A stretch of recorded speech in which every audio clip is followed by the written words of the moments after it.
At my sister's engagement party, under fancy lights and smiling faces, my 10-year-old daughter was slapped so hard by my own sister that she fell to the floor, crying in front of 200 silent guests. Instead of stopping her, my parents blamed us and told us to leave. That night, I didn't just lose my family. What happened after that slap didn't just ruin their party, it exposed the truth they tried to hide for years. And this time, everyone saw it. Hi, my name is Evelyn Brooks.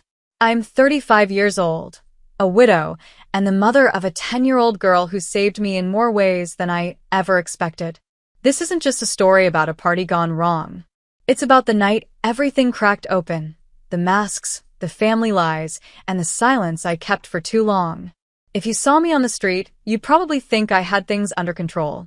I live in a quiet part of Los Angeles, in a 2-bedroom apartment that once belonged to my husband. It's not a palace, but it's ours. He passed away 3 years ago in a highway accident. One second he was on the phone with me, telling me he'd be home late, and the next I was signing his death certificate. Since then, I've raised our daughter Zoe alone. She's 10 now, kind, creative, a little shy, and she has the kind of eyes that notice everything. I've done my best to keep life stable for her. I work freelance from home as a digital illustrator. We have our routines, morning cereal, weekend library visits, and late-night Disney movies with popcorn. But peace is a delicate thing when your family believes you're a mistake they never wanted. My parents, Linda and Frank, never truly forgave me for marrying beneath our class, as they put it. They barely acknowledged my husband when he was alive. And after he died, they acted like I'd chosen widowhood just to shame them further. As for my younger sister, Jessica, she was always their perfect porcelain doll. Blonde, brilliant, beautiful, and now a successful lifestyle influencer with nearly 2 million followers. Every photo, every caption, every perfect moment was calculated, choreographed, and praised. I was the forgotten daughter, the inconvenient one. And then, last week, something unexpected happened. I received a thick cream-colored envelope in the mail, the kind that smelled faintly of perfume and privilege. Inside was a formal invitation. You are cordially invited to the engagement celebration of Jessica Brooks and Adam Westfield. Location: the Skyline Rooftop, Los Angeles. Dress code: formal. RSVP: required. There was no personal note. No, we'd love to see you. Just a name, a date, and a reminder that I still existed, barely. I looked at Zoe.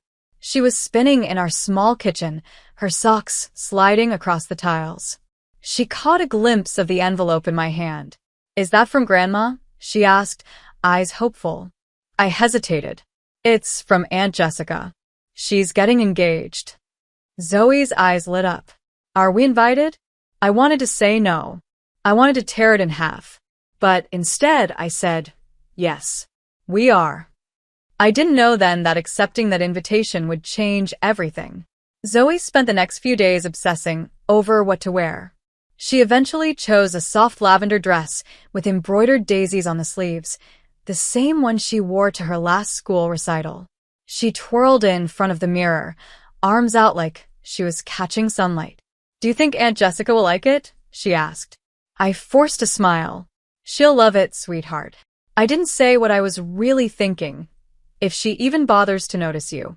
The Skyline Rooftop was everything I expected it to be: glamorous, excessive, cold. Glass walls wrapped around the rooftop, offering a glittering view of Los Angeles. Soft jazz played in the background.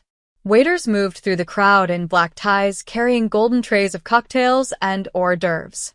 Zoe held tightly to my hand as we stepped in. Almost immediately, I felt it, the shift in the room. The glances. The forced smiles. The air around us thickened, as if we'd disturbed something sacred just by walking through the door. My mother, Linda, spotted us from across the room. She approached in a navy blue satin gown, her hair twisted into a tight bun, her expression sharp enough to cut. She gave me a nod so small it was nearly a dismissal, then turned to Zoe. "Who let you come here?" she hissed under her breath.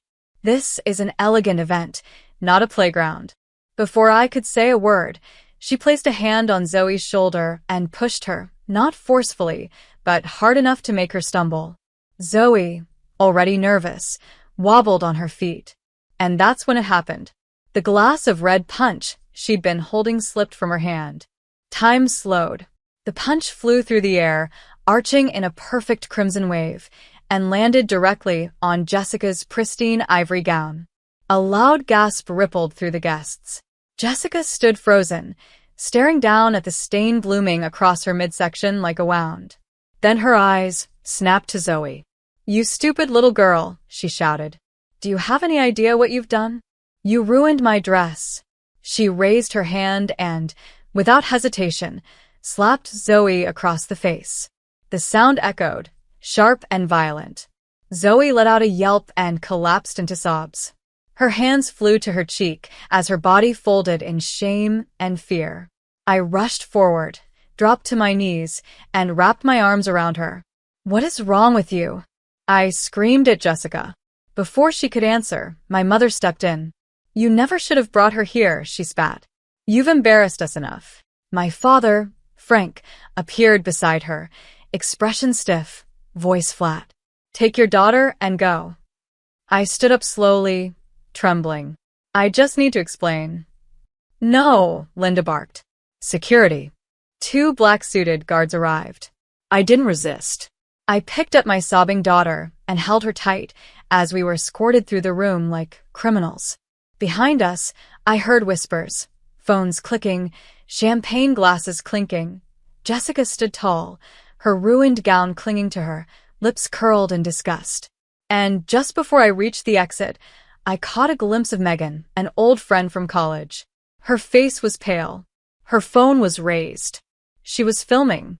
That night, I sat on the edge of my bed in silence, the apartment lit only by the faint orange glow of the street lamp outside. Zoe had cried herself to sleep. Her cheek still held the faint red outline of Jessica's hand. I dabbed it gently with a cold cloth, my own hands shaking too much to hold it steady. I stared at the walls of our apartment, our safe place. The only thing left of the life I had built with my husband. The walls were lined with Zoe's drawings, a chipped bookshelf he had assembled, a crooked photo of the 3 of us at the beach. And still, I had let them hurt her. I had walked her right into it. I was drowning in guilt when my phone buzzed. A message. "Megan, hey. I don't know if you saw me at the party, but I recorded what happened. All of it. I couldn't just stand there. Do you want me to send it?" My breath caught. My fingers hovered over the screen. "Yes," I typed, barely able to move. Seconds later, the video downloaded. I opened it. There it was, every second. The crowd. The tension. Linda's harsh whisper. Zoe stumbling. The punch flying. Jessica's slap. My screams. My parents' orders. Security dragging us out. Zoe's sobs. It played like a horror film starring the people who were supposed to protect us. Tears spilled down my face, not from sadness this time, but fury. I played it again. This time, I watched their faces carefully. Jessica's disgust. Linda's authority. Frank's indifference. And in the background, guests staring, watching, doing nothing. They all saw it. They all knew. I walked to the living room and found Zoe curled up on the couch, a stuffed fox pressed against her chest. Her eyes fluttered open. "Mommy," she whispered. "I'm here, baby," I said, kneeling beside her. She looked at me, her voice small. "Was it my fault?" "No," I said firmly. "None of it was your fault." She was quiet for a moment, then said, "I didn't mean to ruin anything. I just wanted to be part of the family." I hugged her so tight, I could barely breathe. And then she did something I'll never forget. She sat up, took my phone, and opened the video. Her voice calm but steady. She said, "People should know the truth." She recorded herself, sitting cross-legged, her swollen cheek still visible. "My name is Zoe. I'm 10 years old. Yesterday, I went to my Aunt Jessica's engagement party. I spilled a drink by accident. She hit me. Then they kicked us out. That was all. Simple. Honest." My fingers trembled as I held the phone. Megan had done her part. Now it was my turn. I didn't know what would happen when the world saw the truth, but I knew this. I wasn't going to stay silent anymore. The next morning, sunlight poured through the blinds, warm and indifferent, like the world hadn't watched my child get assaulted and thrown out like trash just hours before. Zoe was still asleep when I opened my laptop. My hands hovered over the keyboard as I typed "child assault lawyer" near me. I'd never filed a legal case in my life, but something had shifted in me. I wasn't just a mother anymore. I was a shield. By noon, I had an appointment with attorney Carla Reyes, a child advocacy specialist recommended by Megan. She had helped families in abuse cases, and when I told her what happened, she didn't flinch. "You have video proof?" she asked. I handed her my phone. She watched in silence. When the slap echoed through the tiny office, she paused, looked up at me, and said, "We're filing criminal charges for child physical assault against Jessica Brooks. We'll also add emotional neglect and endangerment charges against your parents, Linda and Frank." The words were cold, precise, just what I needed. That evening, I sat down with Zoe and explained what I was doing. "This isn't just to punish them," I told her.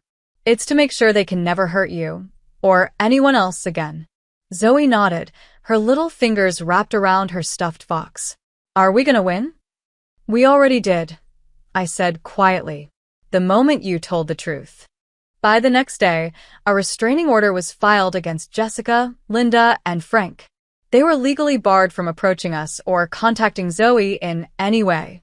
Attorney Reyes submitted the video to the court as primary evidence, along with Zoe's recorded statement. We filed the case in family court and juvenile protection services under California's Child Protection Act.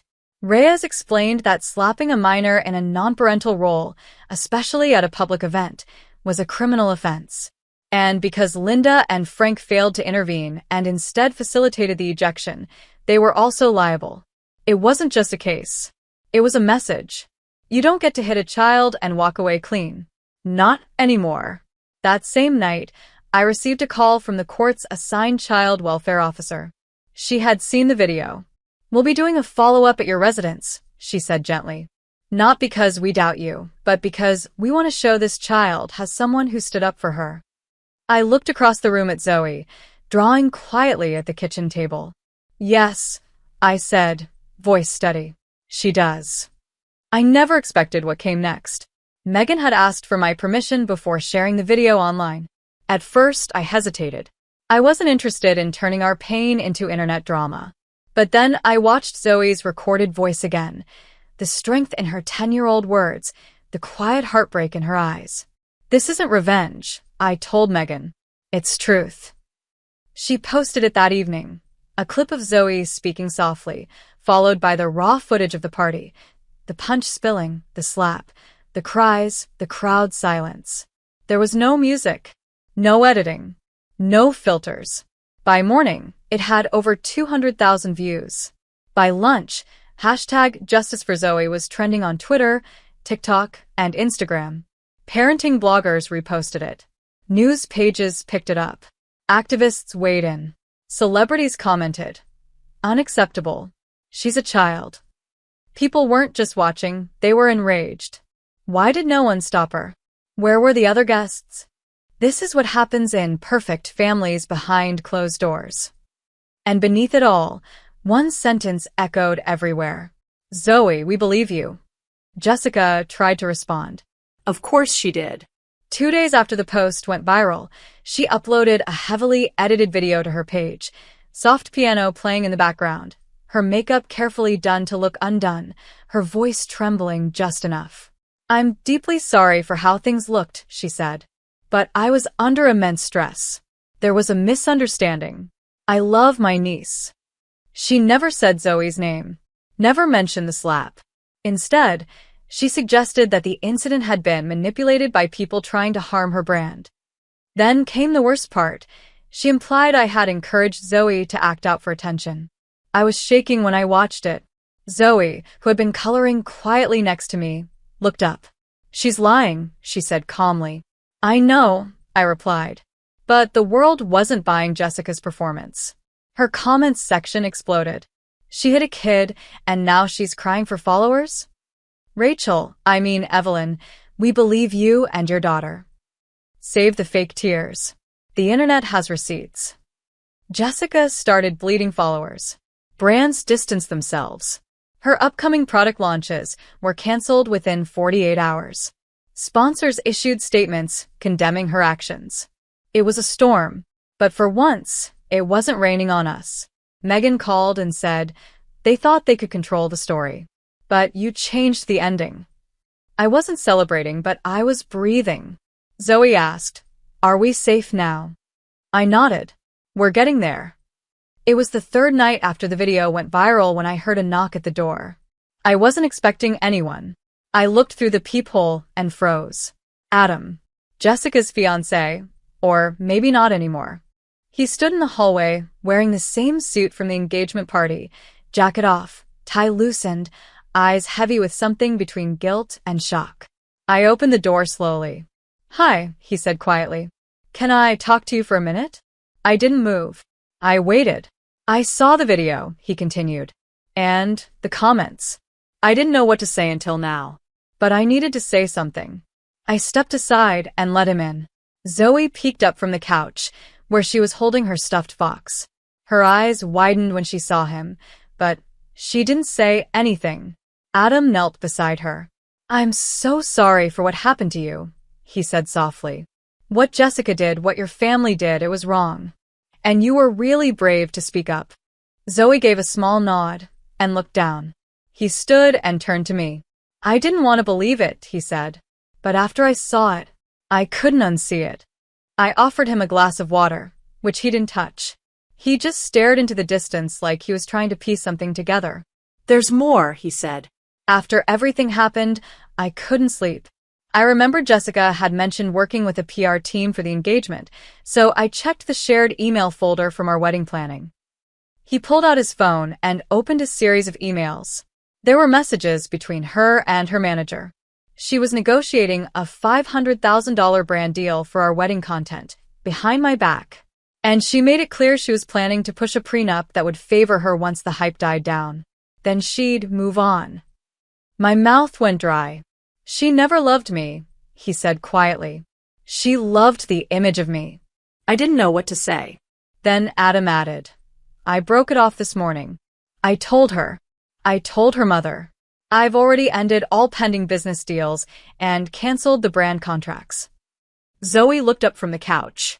"Does that mean you're not going to marry Aunt Jessica?" Adam gave her the gentlest smile I'd ever seen. "No, Zoe." "I'm not." He turned to me one last time. "You were right, Evelyn, about all of them.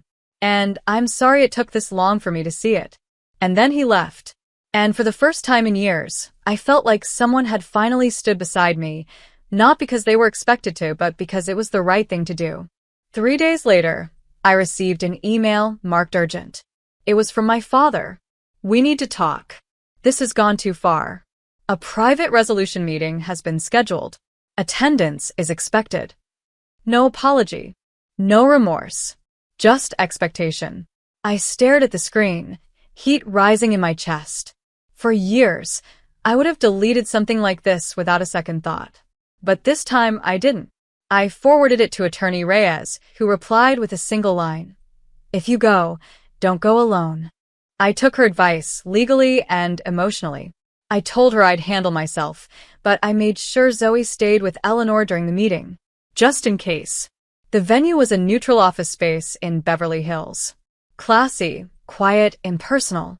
When I entered the room, Jessica sat with her arms crossed and sunglasses on like she was shielding herself from shame. My mother, Linda, wore a pressed cream blouse and a rehearsed look of concern. Frank didn't even look up. I took a seat directly across from them, calm and still. Jessica was the first to speak. "You've embarrassed this family beyond belief." I said nothing. "You let your daughter post lies online." "They weren't lies." I cut in. Linda sighed. "Evelyn, this could have been handled privately, like adults." "You mean swept under the rug?" I asked. "Like everything else?" "You've always been dramatic," she snapped. "You're doing this to make us look bad." I leaned forward and met her eyes unshaken. "No." "You made yourselves look bad." And then Adam walked in. Everyone turned. "I've heard enough," he said. "Jessica, you used me. You used your niece. You tried to twist the truth to save your image." He placed a folder on the table. "These are formal terminations of all business contracts we had. I've pulled every investor. The wedding's off. And I want nothing to do with you or this circus." Jessica's lips parted, but no words came out.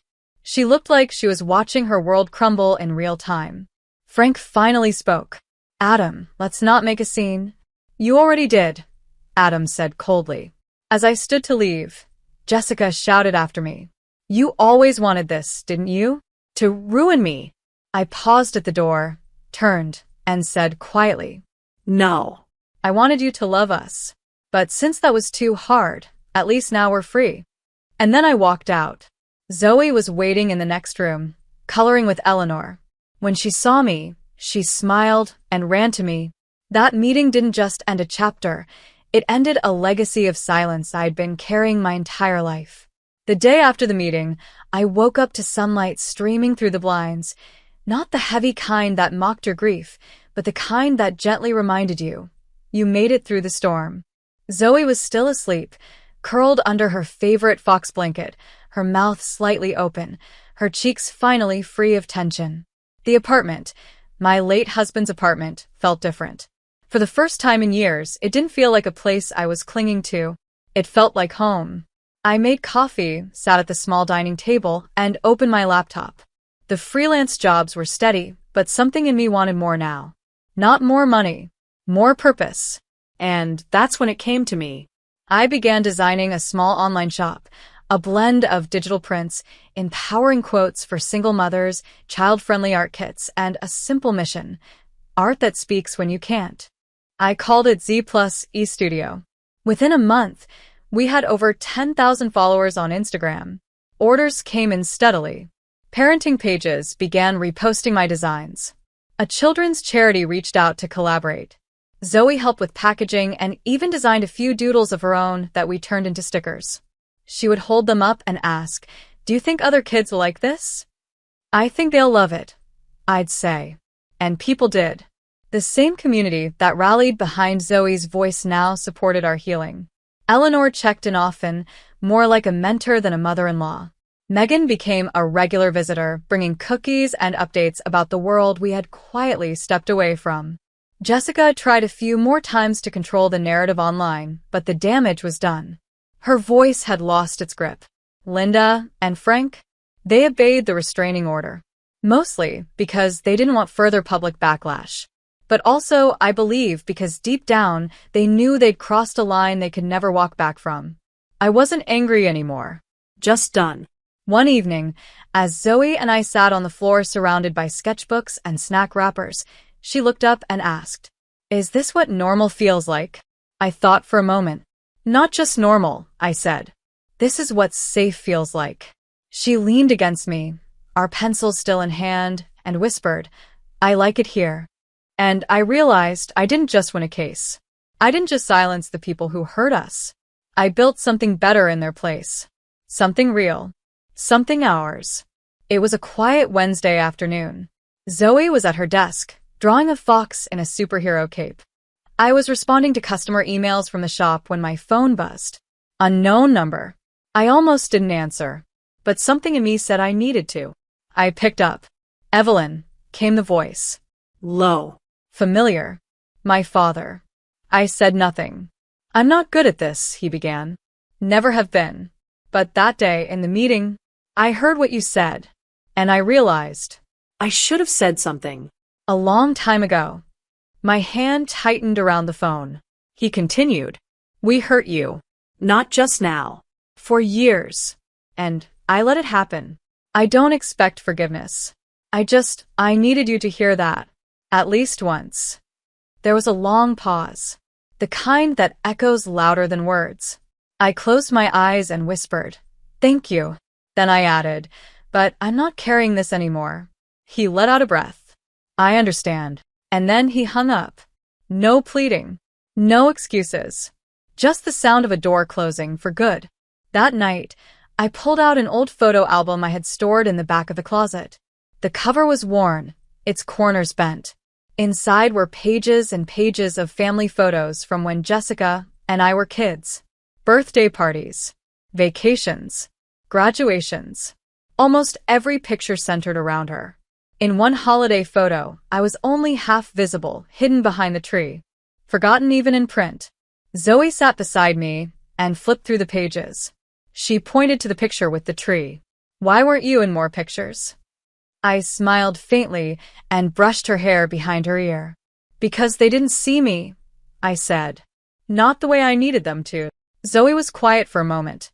Then she closed the album, looked me straight in the eyes, and said, "I see you." That was it. The words I didn't know I had been waiting my whole life to hear. I hugged her tightly and let the tears fall.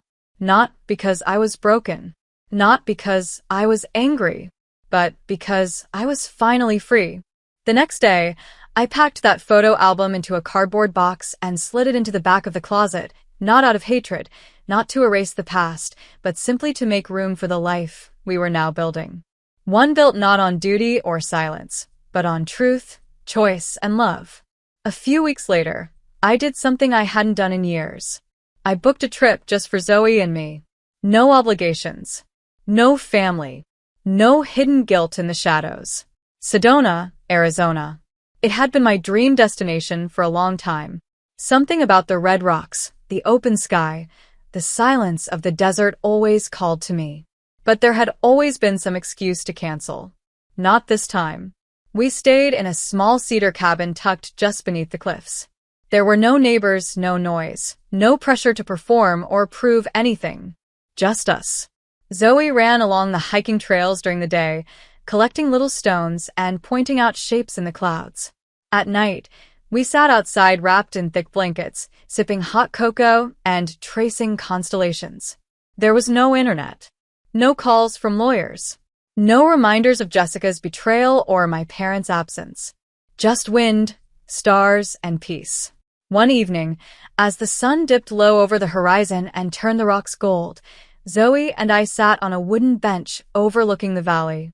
She leaned her head against my shoulder, her legs swinging freely. "Do you think they miss us?" she asked. I didn't pretend to misunderstand. "Maybe," I said. "But missing someone doesn't mean they were good to you." She was quiet for a moment. Then, with all the calm wisdom of a child who had already lived through more than most adults, she asked, "Will we see them again?" I took a breath. "Maybe," I said truthfully. "But not if it means we have to be small to fit into their world." Zoe nodded slowly, letting my words settle deep. She looked up at the sky. "I like our world better." "So do I," I whispered. And I meant it. I didn't just walk away from a party that night. I walked away from a lifetime of silence, shame, and trying to be enough for people who only ever saw me as a shadow. I walked into a new life. A better one. One where my daughter knew she mattered. One where I finally knew I did too. And as we sat there, the desert wind brushing through our hair and stars beginning to blink awake above us, I realized something. This wasn't the end of our story. It was only the beginning. Thank you so much for watching this story. If it touched your heart or made you think, please give it a like. I'd love to hear your thoughts in the comments below. And if you enjoy stories like this, don't forget to subscribe to the channel for more powerful real-life inspired content. Your support means everything.